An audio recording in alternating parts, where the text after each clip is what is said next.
Welcome to the Cheating Diaries channel. The roar of engines and the smell of burning rubber filled the air as we arrived at the annual motorcycle show in Las Vegas. The neon lights of the strip glittered against the chrome of countless bikes, each one a work of art in its own right. Misha, my wife, stood beside me, her eyes wide with excitement. It was her first time at an event like this, and I could see the thrill in her face. We'd been married for almost 10 years, and while I'd always been the motorcycle enthusiast in our relationship, it seemed like Misha was finally catching the bug. She'd been talking about wanting to ride more, maybe even join a club. I thought it was a passing phase, something sparked by the energy of Vegas, but I couldn't have been more wrong. Look at that one, Tony. Misha pointed at a sleek black Harley-Davidson customized with flames and skulls. That's incredible. I want to ride something like that. I smiled, wrapping my arm around her shoulders. Maybe it's time you got your own bike, huh? I'll teach you everything you need to know. She grinned back, but there was something different in her eyes. A spark, a determination I hadn't seen before. Actually, I was thinking of joining a motorcycle club. You know, get out on the road, see new places. What do you think? The idea of Misha riding alongside me was appealing, but the thought of her joining a club without me, I wasn't sure how I felt about that. Still, I didn't want to dampen her enthusiasm. If that's what you want, I'm all for it. Just promise you'll be careful. Of course, Tony, I'll be fine, she said, kissing me on the cheek.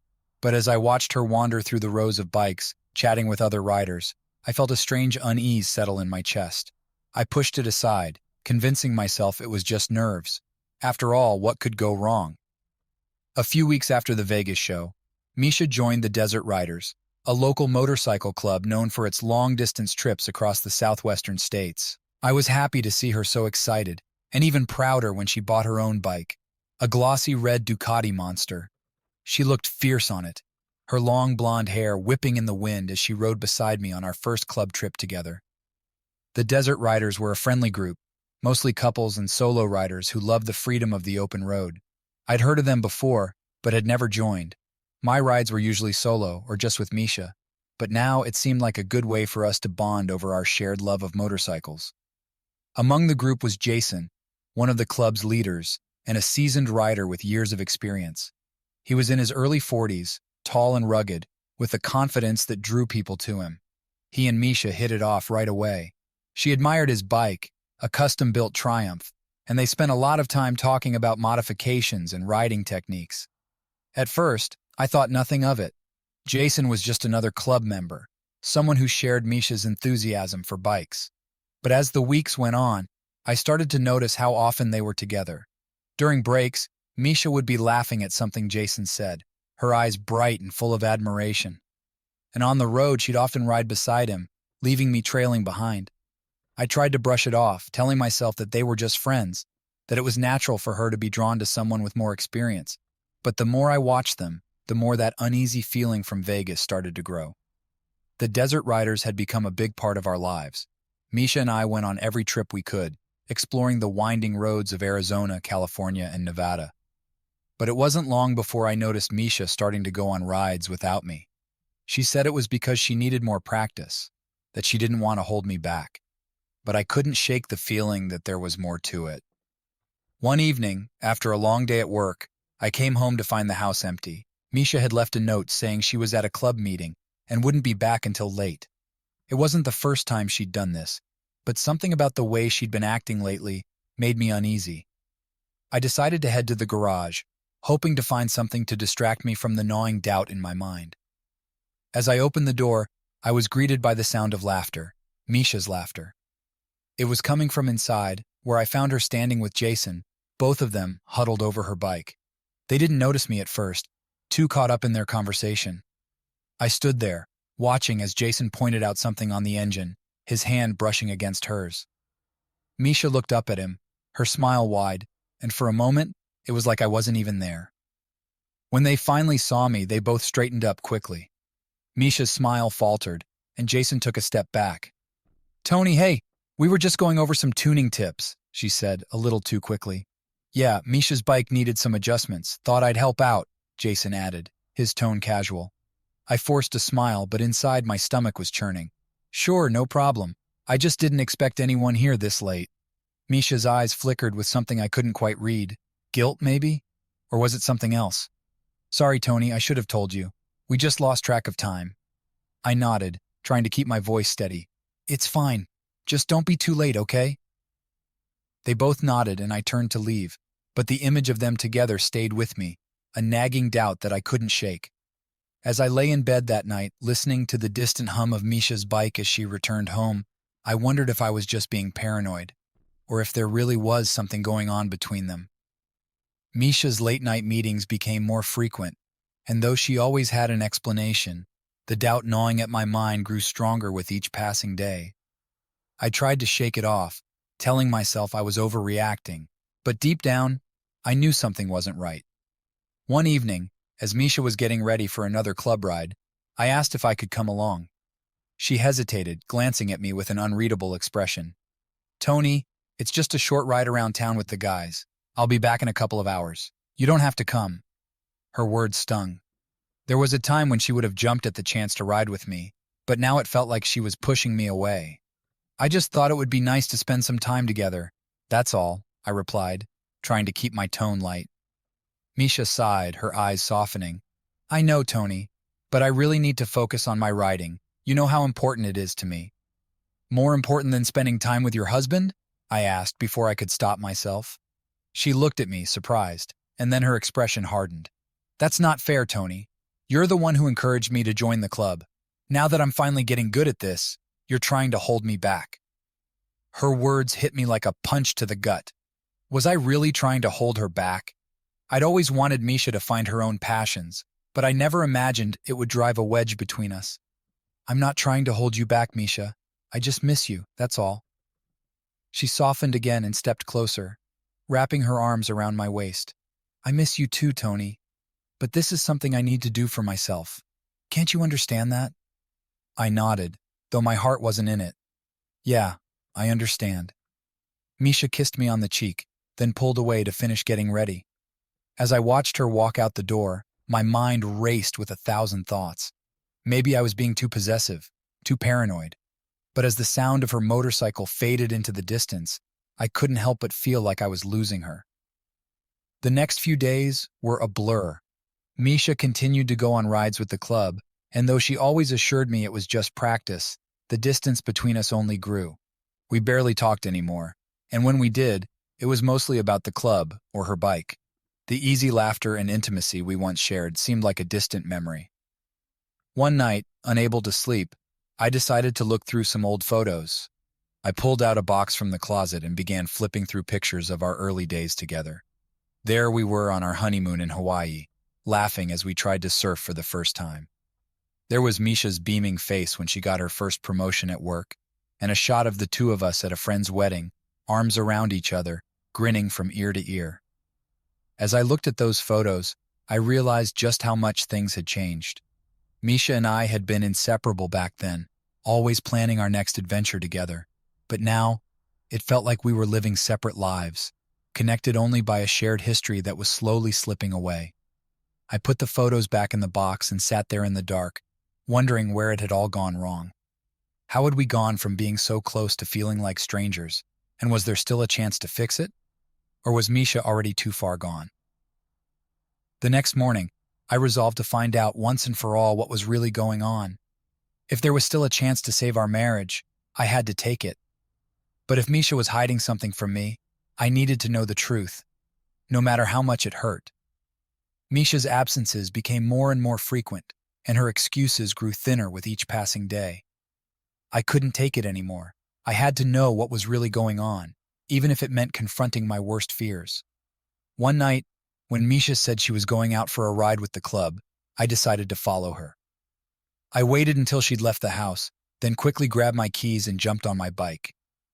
Keeping a safe distance, I tailed her through the streets, my heart pounding with every turn. She rode fast, weaving through traffic like she had something to prove.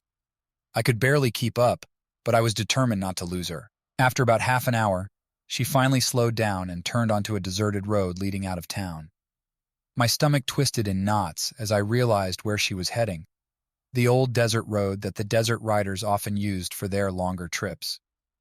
I followed her down the dusty road, the moon casting an eerie glow over the barren landscape. The road stretched on for miles, with nothing but sand and cacti as far as the eye could see. I was about to turn back, convinced that I was just being paranoid, when I saw them. Misha and Jason were parked on the side of the road, their bikes standing side by side.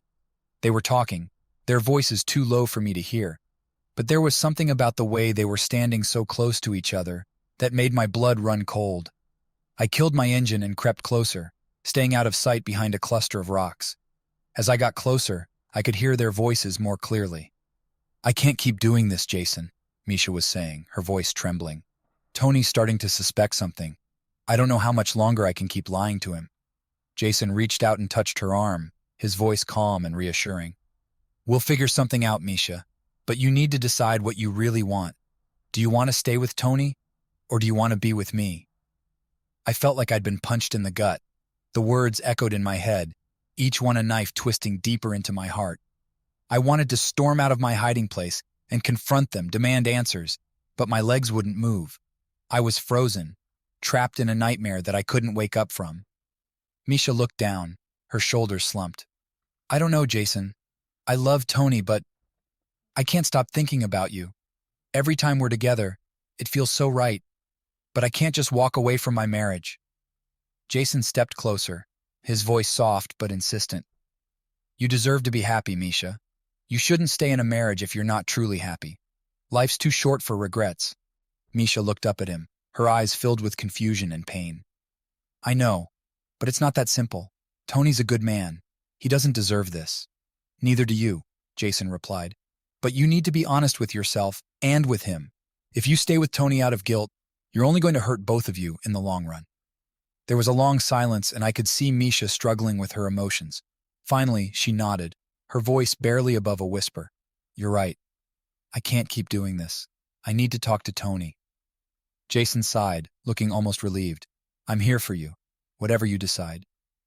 Misha gave him a small, sad smile, then turned and walked back to her bike. Jason watched her go, his expression unreadable, before following her. I waited until they'd ridden off into the night before emerging from my hiding place. My mind was racing, my heart shattered into a million pieces. The woman I loved, the woman I thought I knew better than anyone, was in love with someone else. And now, she was planning to leave me. As I stood there in the darkness, I realized that my worst fears had come true. Everything we'd built together, all the years we'd spent loving each other, had been a lie. And now, I had to face the truth. I was losing her. The drive back home was a blur. My mind was numb, replaying the conversation between Misha and Jason over and over again. I could still hear their voices, see the way they looked at each other, as if nothing else in the world mattered. The more I thought about it, the angrier I became. By the time I pulled into our driveway, I was shaking with rage. How could she do this to me? To us? I stormed into the house, slamming the door behind me. The sound echoed through the empty rooms, a stark reminder of just how alone I was. Misha wasn't home yet, and I didn't know whether to be relieved or furious. I paced the living room, trying to figure out what I was going to say to her. I wanted to scream, to demand answers, to make her feel the pain she'd caused me. But at the same time, I wanted to beg her to stay, to tell her that we could fix this, that we could still be happy together. It was nearly midnight when I heard the sound of her bike pulling into the driveway. I tensed, every muscle in my body coiled like a spring. The front door creaked open and Misha stepped inside, looking tired and distracted. She froze when she saw me, her eyes widening in surprise. "Tony? What are you doing up?" I stared at her, my anger bubbling to the surface. "We need to talk, Misha." She hesitated, then nodded slowly. "Okay, what's going on?" I couldn't believe she was playing dumb. "I know, Misha. I know about you and Jason." Her face went pale, and for a moment she looked like she might faint. "Tony, Don't," I interrupted, my voice shaking with barely controlled anger. "Don't lie to me. I followed you tonight. I heard everything." Misha's eyes filled with tears, and she took a step toward me. "Tony, I'm so sorry. I never meant for this to happen." "Then why did it?" I demanded, my voice rising. "Why, Misha? Was I not enough for you? Did I do something wrong? What the hell happened to us?"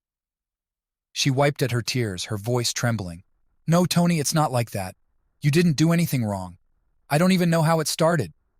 Jason and we just connected. It wasn't planned. It just happened. It just happened, I repeated, the words bitter on my tongue.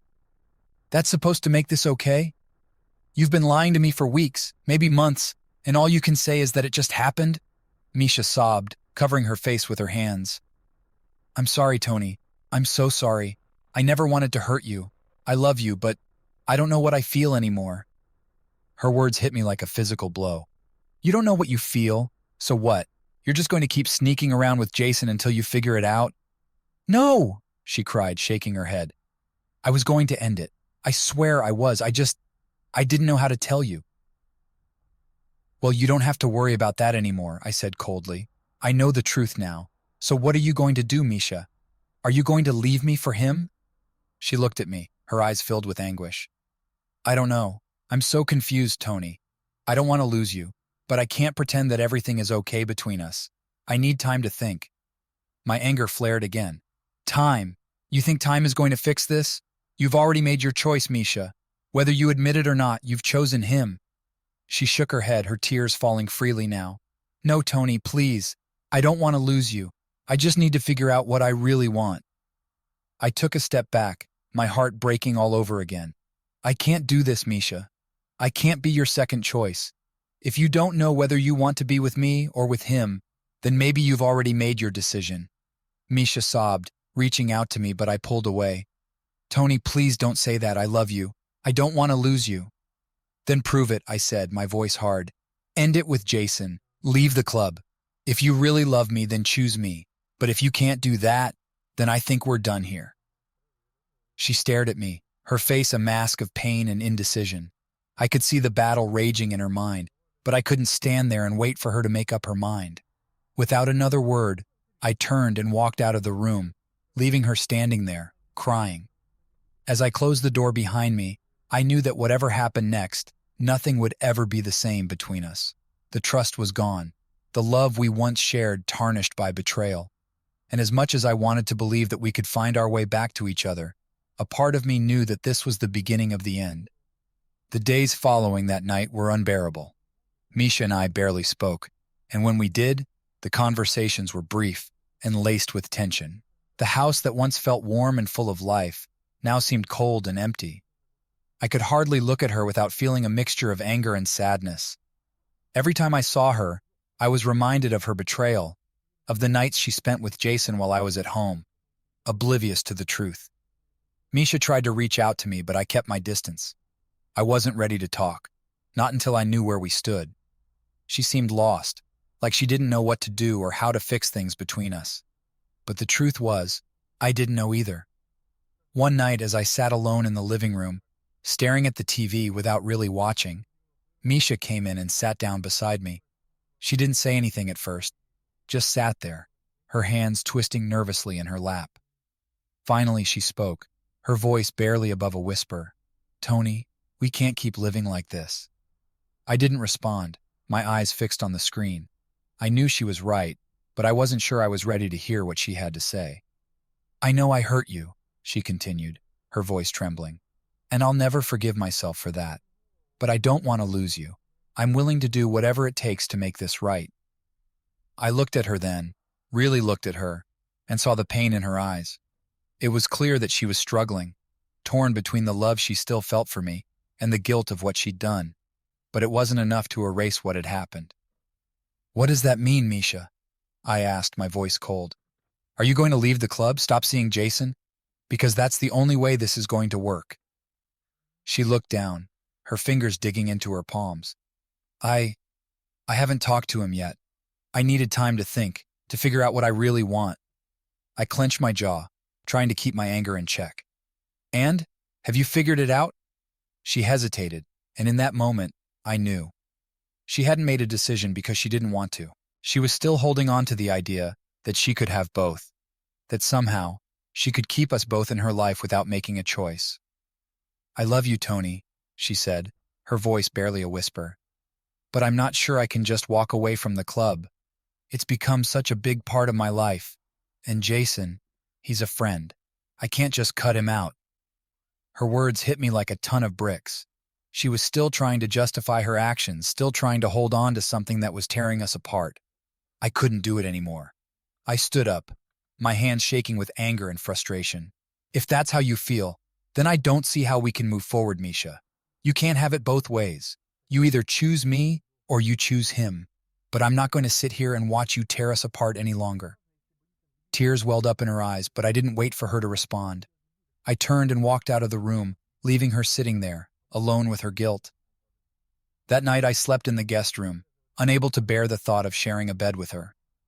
The next morning, I woke up to find Misha gone, her bike missing from the garage. I didn't know where she'd gone, and for the first time I didn't care. All I knew was that our marriage was hanging by a thread, and I wasn't sure if it could be saved. Misha didn't come home that night, and when she finally did return the next morning, she looked exhausted. Dark circles rimmed her eyes, and she seemed smaller, like the weight of her guilt had finally started to crush her.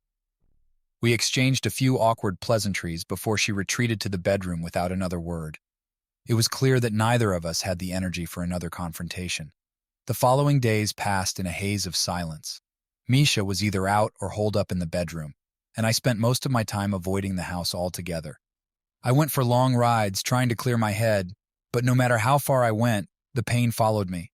I was angry, yes, but more than that, I was heartbroken. The woman I'd loved for so many years, the woman I'd built a life with, had betrayed me in the worst way possible. And now, I didn't know if there was any way to move forward. One afternoon, after yet another sleepless night, I decided to go for a ride in the desert. I needed to get away, to think about what I was going to do. As I rode through the familiar landscape, the sun beating down on me, I couldn't help but think back to the early days of our marriage. Back then, Misha and I had been inseparable. We'd shared everything, from our dreams to our fears. But now, it felt like we were two strangers living in the same house, bound together by a past that was slipping further away with each passing day. I pulled over to the side of the road and turned off the engine, letting the silence of the desert surround me. The vast emptiness stretched out in all directions, a stark contrast to the turmoil in my heart. I sat there for what felt like hours, lost in my thoughts, until I finally made a decision. I couldn't keep living in limbo, trapped in a marriage that was slowly killing me. It was time to confront Misha once and for all, to force her to make a choice. When I got home, I found her sitting on the couch staring blankly at the TV. She looked up as I entered, her expression wary, as if she knew what was coming. "We need to talk," I said, my voice firm. She nodded, turning off the TV and sitting up straighter. "I know." I took a deep breath, trying to keep my emotions in check.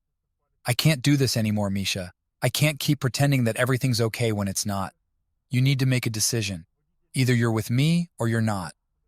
She looked down, her hands twisting nervously in her lap. "Tony, I don't know what to do. I love you, but I don't want to lose the club.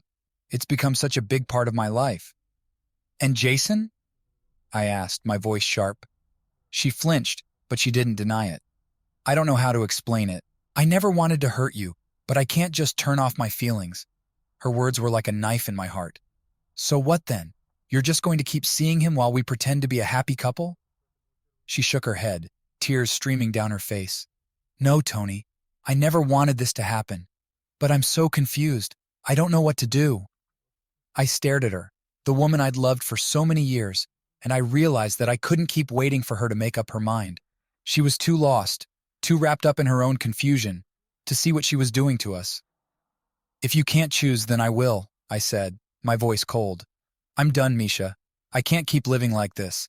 If you want to be with Jason, then go be with him. But I'm not going to wait around for you to figure it out." She looked up at me, her eyes wide with fear. "Tony, please, don't do this. I need time." "You've had time," I snapped. "And all you've done is tear us apart.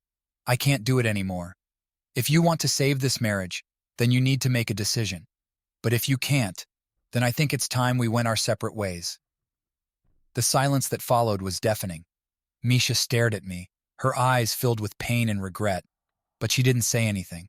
Finally, she nodded, her voice barely a whisper. "Okay, Tony, if that's what you want." I didn't answer. I couldn't. Instead, I turned and walked out of the room, leaving her sitting there, alone with her thoughts. As I closed the door behind me, I felt a strange sense of relief wash over me. The decision had been made, and now there was no turning back. The days that followed were some of the hardest of my life.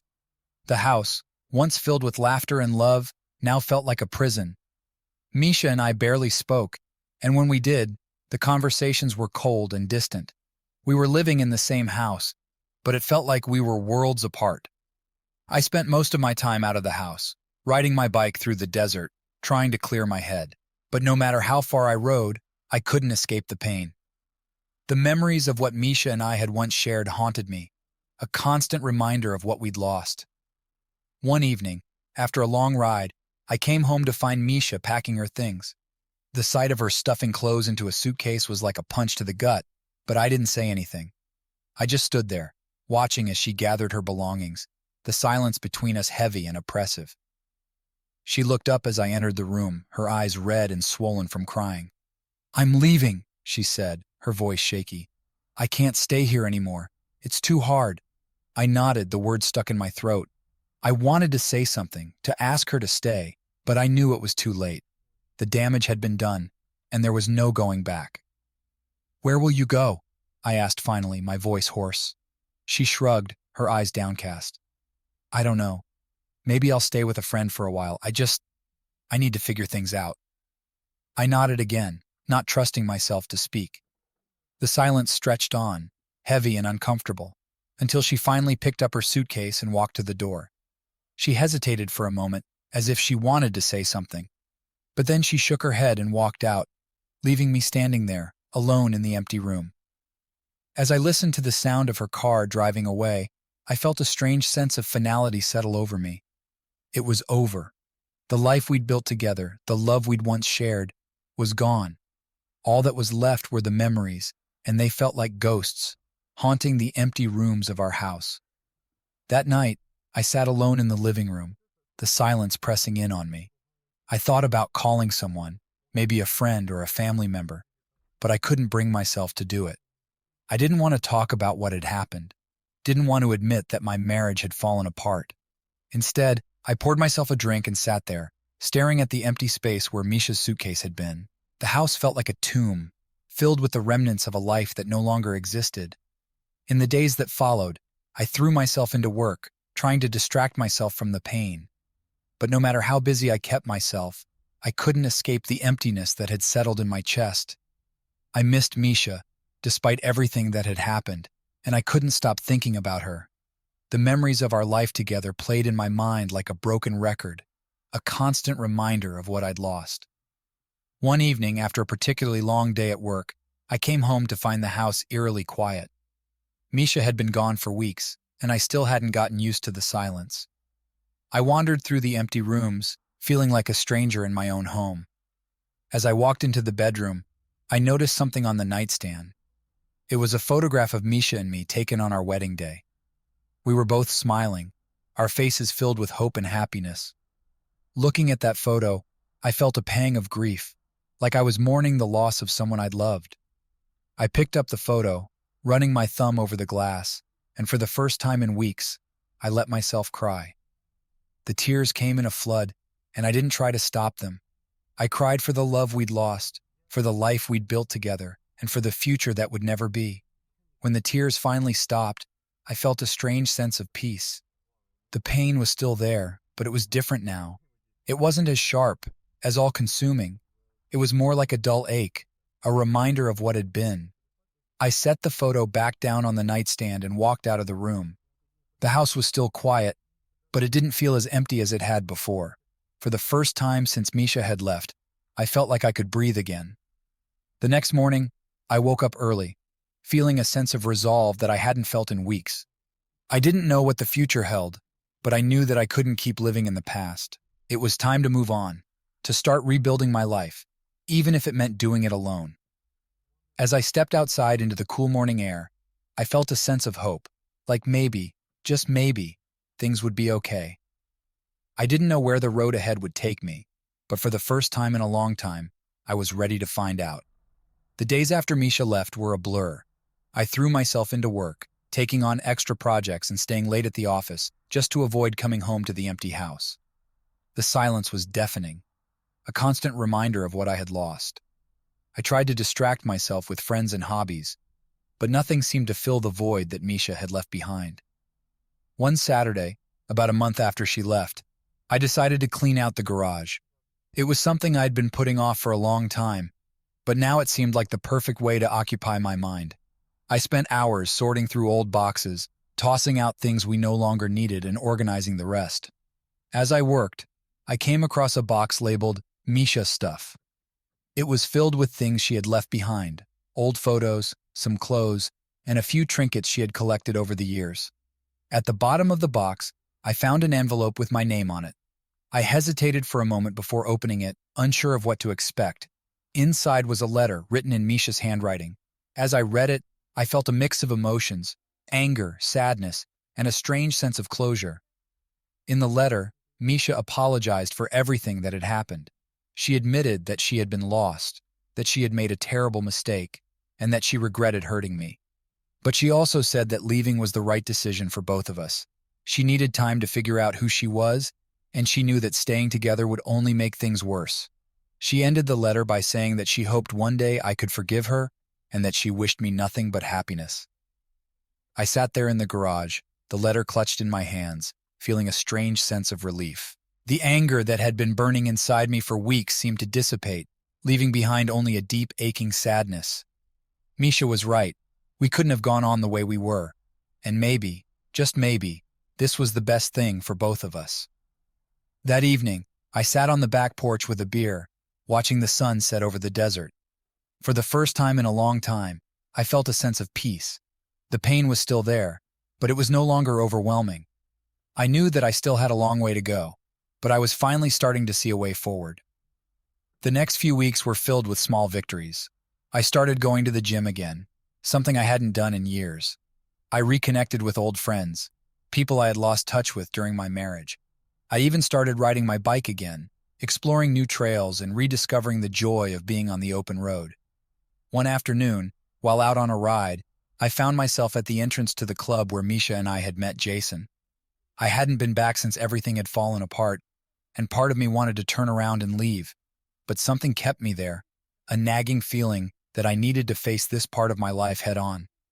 I parked my bike and walked inside, the familiar scent of leather and gasoline filling the air. The place was mostly empty, just a few regulars sitting at the bar. I recognized a couple of them, and they nodded in my direction, but no one said anything.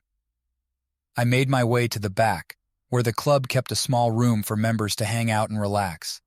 It was here that I found Jason, sitting alone, nursing a beer. He looked up as I entered, his eyes widening in surprise. For a moment, neither of us said anything, the tension in the room thick enough to cut with a knife. Finally, I broke the silence. "Jason," I said, my voice steady but cold. He set his beer down, his expression wary. "Tony, I didn't expect to see you here." "Yeah, well, I didn't expect to be here either," I replied, taking a step closer. "But I figured it was time to settle things between us." Jason nodded slowly, his eyes never leaving mine. "I suppose it is." I took a deep breath, trying to keep my emotions in check. I read the letter Misha left for me. She said she needed time to figure things out, and I get that. But what I don't get is why you, someone I thought was a friend, couldn't just stay away. Jason looked down, his face filled with regret. "I wish I could tell you why, Tony. But the truth is, I don't even know myself. Misha and we just connected. It wasn't something I planned, and it definitely wasn't something I'm proud of. I never meant to hurt you.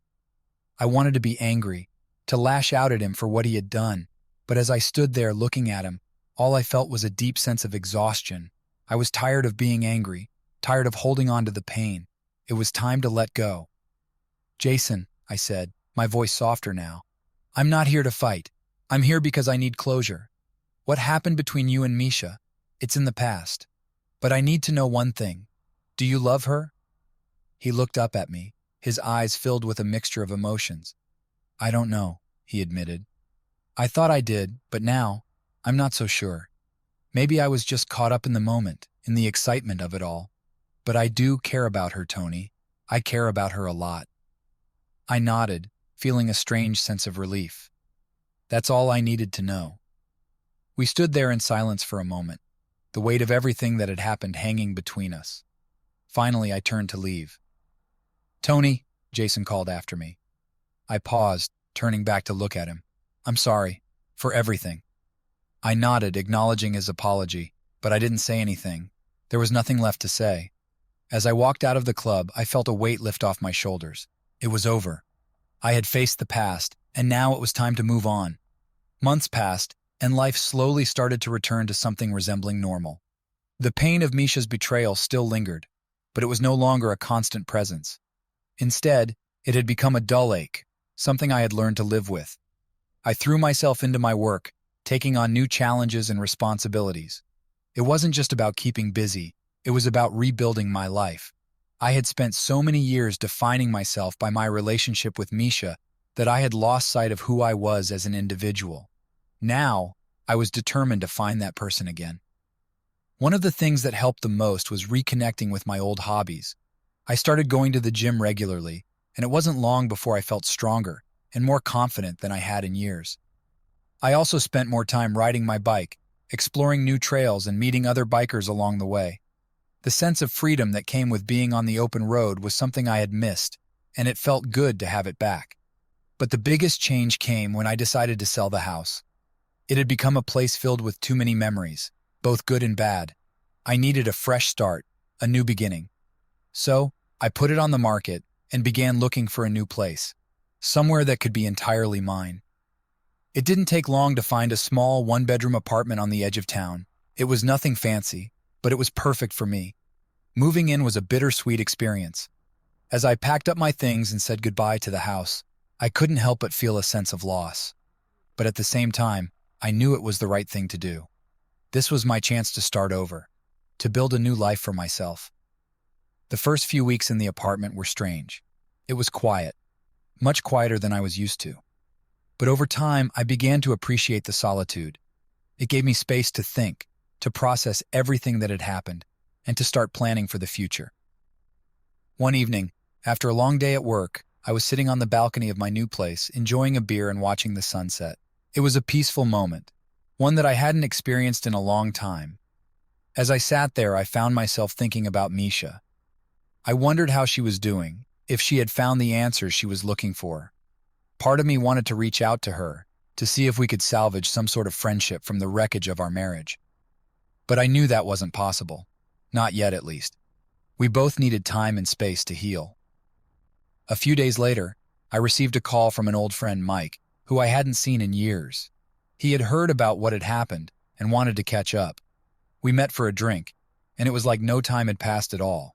We talked about everything: work, life, and of course the mess with Misha. It felt good to open up to someone who knew me so well, someone who understood what I was going through.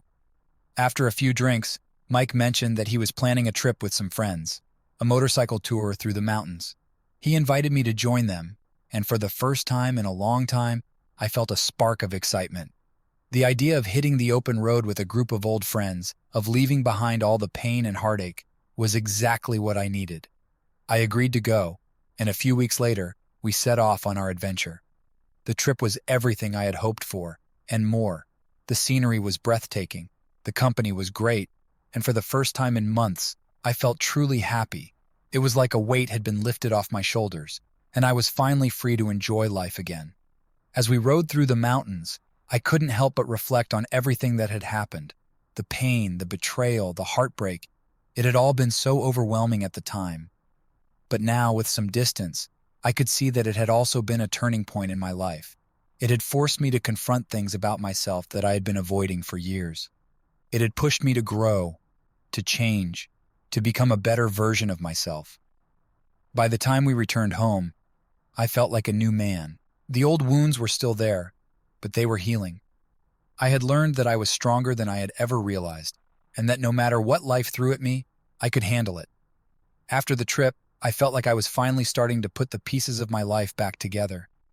The old wounds were healing, and I was finding new ways to move forward. I had a new place, a new routine, and a new outlook on life. But as much as I had moved on from the past, there was still one thing I hadn't dealt with: Misha. We hadn't spoken since she left, and part of me was okay with that. The distance had given me the space I needed to heal, to figure out who I was without her. But another part of me felt like there was unfinished business between us, like we needed to have one last conversation to truly close the door on our relationship. One afternoon, I decided to reach out to her. I wasn't sure what I was going to say, but I knew that I needed to see her one last time. I sent her a message asking if she would meet me for coffee. To my surprise, she agreed. We met at a small cafe downtown, a place we used to go to when we were first dating. It felt strange being there, like stepping back in time. When Misha walked in, I was struck by how much she had changed. She looked older, more tired, but there was also a calmness about her that hadn't been there before. We exchanged awkward pleasantries before sitting down with our drinks. For a few moments, neither of us said anything, the silence between us heavy with unspoken words. Finally, I decided to break the ice. "How have you been?" I asked, genuinely curious. Misha sighed, stirring her coffee absent-mindedly. "I've been okay. It's been hard, but I'm getting through it. How about you?" "I've been better," I admitted, "but I'm getting there. It's been a rough few months, but I'm starting to feel like myself again."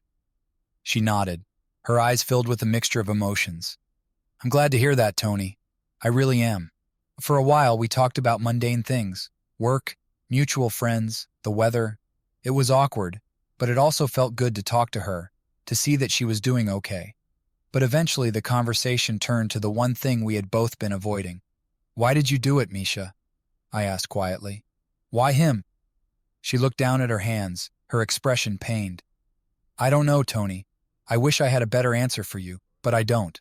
I was lost, and I thought that being with Jason would somehow fix everything that was wrong in my life. But I was wrong. It only made things worse." I nodded, taking in her words. It wasn't the answer I wanted, but it was the truth. And as much as it hurt, I needed to hear it. "I'm not angry anymore," I said after a moment. "I was, for a long time, but now I just feel sad. Sad that we couldn't make it work. Sad that we hurt each other so much." Tears welled up in her eyes, and she quickly wiped them away. "I'm sorry, Tony. I'm so sorry for everything." "I know," I replied, my voice soft, "and I forgive you, but I think it's time for both of us to move on." She nodded, her eyes filled with a mixture of relief and sorrow. "I think you're right." We sat in silence for a few moments, the weight of our past finally starting to lift. There were no more words left to say, no more apologies or explanations. It was over, and we both knew it. As we stood up to leave, Misha reached out and took my hand. "I hope you find happiness, Tony. You deserve it." "You too, Misha," I said, giving her hand a gentle squeeze. "Take care of yourself." With that, we parted ways, both of us knowing that this was the last time we would see each other. As I walked back to my car, I felt a strange sense of peace. The chapter of my life with Misha was finally closed, and it was time to start writing a new one. The days that followed were filled with a sense of possibility. I threw myself into my work, into my hobbies, and into my friendships. I was no longer looking back at what I had lost, but instead, I was looking forward to what was ahead. And for the first time in a long time, I felt like the road ahead was full of hope. The pain of the past was still there, but it was no longer holding me back. I was ready to move forward, to embrace whatever came next. As I rode my bike down the open road, the wind in my face and the sun on my back, I felt a sense of freedom that I hadn't felt in years. I didn't know where the road would take me, but I was ready for the journey. Whatever lay ahead, I knew that I could face it. I was stronger now, and I was finally ready to start living again.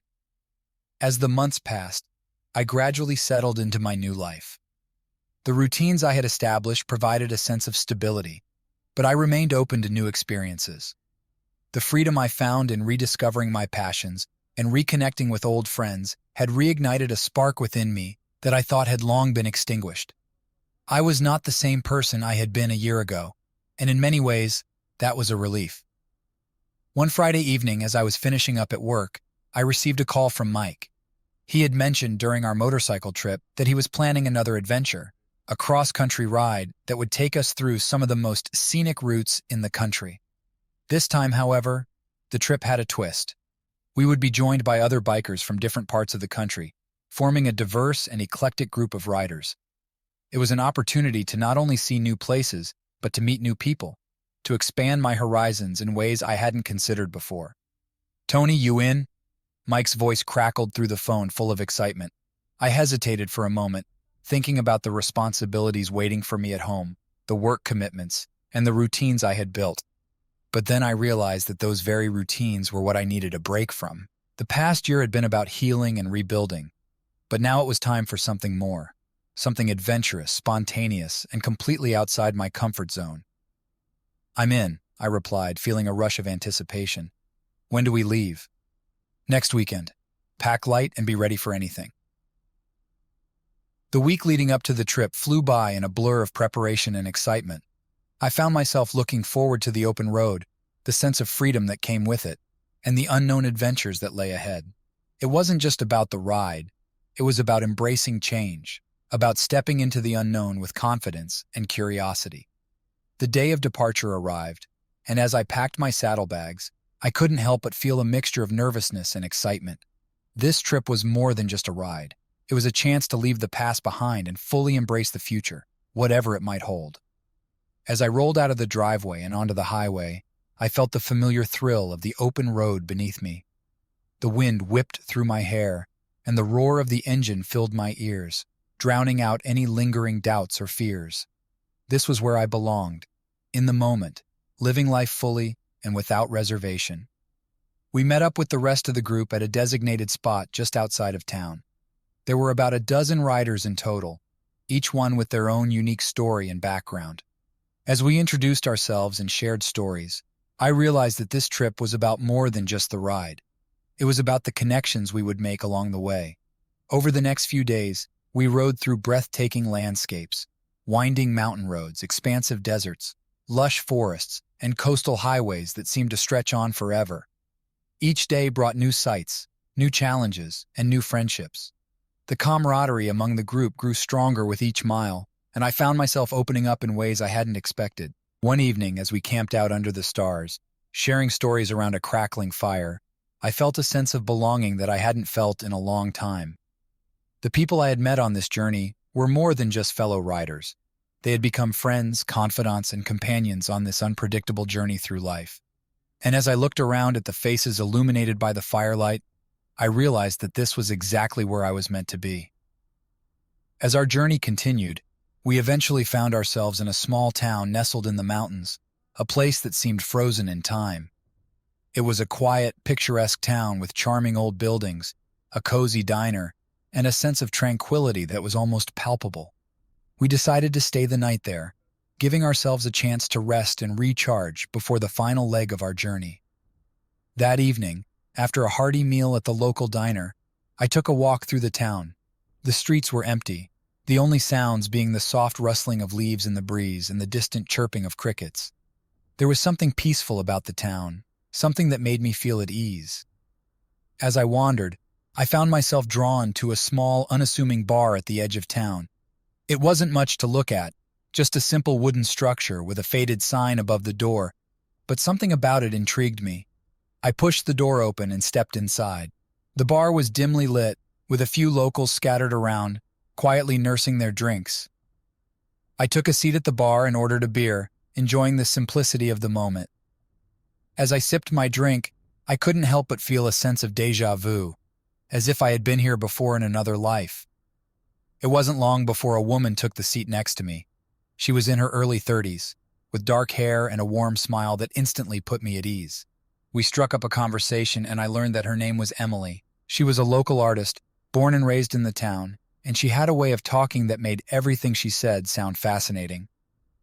As we talked, I found myself opening up to her in a way that surprised me. I told her about the journey I was on, about the people I had met, and even about the heartache I had endured. She listened intently, her eyes filled with understanding and compassion. "You've been through a lot," she said softly, placing a hand on my arm.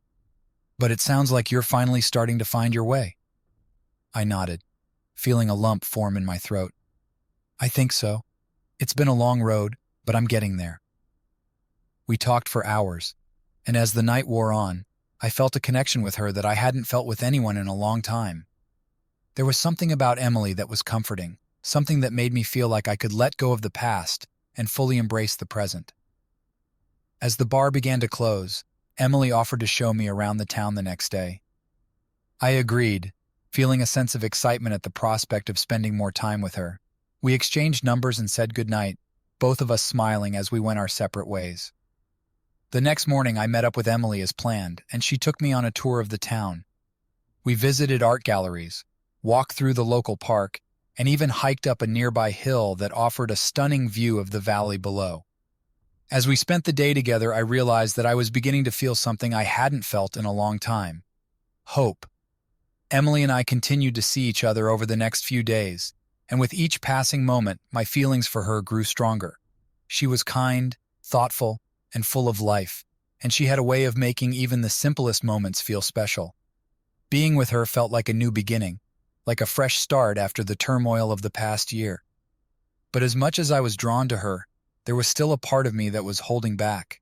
The wounds from my past relationship with Misha were still healing, and I wasn't sure if I was ready to open my heart again. I didn't want to rush into anything, but at the same time, I didn't want to let fear hold me back. On our last night together before I was scheduled to leave town with the group, Emily and I had dinner at a cozy little restaurant overlooking the river. As we sat by the window, watching the sun set over the water, I knew that I needed to be honest with her about my feelings. "Emily," I began, my voice hesitant, "I've really enjoyed spending time with you, more than I can put into words. But there's something I need to tell you." She looked at me, her expression gentle and understanding. "You don't have to say anything, Tony. I know you've been through a lot, and I don't want to push you into anything you're not ready for." Her words were a relief, and I felt a weight lift off my shoulders. "Thank you," I said, reaching across the table to take her hand. "I just wanted you to know that I care about you. I really do, but I'm still healing, and I need to take things slow." "I understand," she replied, giving my hand a reassuring squeeze. "And I'm willing to wait. Whatever happens, I'm glad we met." As we sat there, the sun dipping below the horizon, I felt a sense of peace wash over me. It wasn't just about Emily. It was about the journey I had been on, the people I had met, and the lessons I had learned along the way. I was no longer the man I had been when Misha left, and for the first time, I felt truly ready to embrace the future. The morning I was set to leave town, I woke up with a mix of emotions: excitement, anticipation, and a hint of sadness. The trip had been everything I had hoped for, and more, but I knew it was time to move on, to continue the journey that had brought me so much growth and change. I met up with Emily one last time before heading out. We shared a quiet breakfast at a small cafe, neither of us saying much, but both understanding that this wasn't the end, just the beginning of something new. As we said our goodbyes, she handed me a small envelope. "Open this when you're ready," she said with a smile. "And remember, the road ahead is full of possibilities." I slipped the envelope into my jacket pocket and gave her a final hug, feeling a sense of warmth and comfort in her embrace. As I rode out of town, the sun rising in the distance, I felt a renewed sense of hope. The road ahead was uncertain, but I was no longer afraid of the unknown. I was ready for whatever life had in store for me. A few miles out of town, I pulled over to the side of the road and took out the envelope Emily had given me. Inside was a small hand-painted card with a simple message: "Live fully, love deeply, and never stop exploring." As I read those words, I realized that they perfectly captured the essence of the journey I had been on. Not just the physical journey across the country, but the emotional and spiritual journey that had brought me to this point. I had faced my fears, confronted my past, and come out stronger on the other side. With a smile, I tucked the card back into my pocket and revved up the engine. The road stretched out before me, full of twists and turns, challenges, and opportunities. I didn't know where it would lead, but I was ready to find out. And as I rode off into the horizon, the wind in my face and the open road ahead, I knew that this was just the beginning. The journey wasn't over. It was just beginning. And whatever lay ahead, I was ready to face it with courage, hope, and a heart open to all the possibilities that life had to offer. Be sure to subscribe so you don't miss out on new videos.